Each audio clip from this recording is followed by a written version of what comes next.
Good morning, everyone.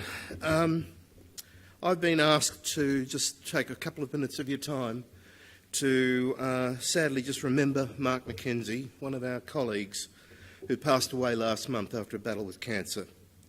Mark was a stalwart of the waste community, and I know that he was known by many of you here today. I personally can't remember when I first met Mark, but after about 2007, I got to know him firstly as a client and subsequently as a treasured friend. The things that stand out for me were his analytical mind and sense of humour. He knew an awful lot about waste, and we would often have a good laugh about some of the silly things that happen in this industry, and I'm sure you all know what I'm talking about. I'll never forget, simply as an anecdote, he got a bee into his bonnet and he researched the first AWT plant ever built in Sydney in the 1930s, believe it or not. And he had a whole lot of information about it. We had a good long talk. I asked around for some anecdotes about Mark. What came back made me realise that I'm not actually alone in my respect for him. Comments included he was very thoughtful. The great thing about him was he understood and explained the science behind what he was talking about. He was a gentleman. He was helpful, very clever, yet could explain anything in an easy way.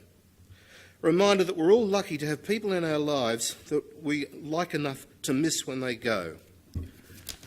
A good reminder of the need to retain a sense of perspective in terms of all our daily challenges.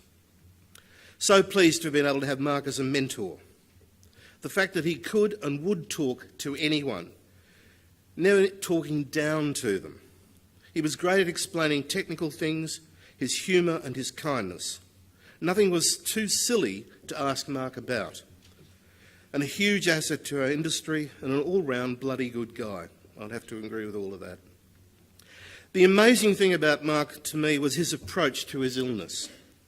Nobody can really know what he was thinking at the time, but his demeanour was very positive and really an example to us all. He took each day as it came, he remained optimistic, and he was always thinking about the future, right up to the very end. I've been told that shortly before he passed away, he was actually planning a fishing trip for the day following. I'll miss Mark. Those who knew him are richer for the fact that we did know him, and his legacy is an example that he set for the next generation, not only in waste, but in all walks of life.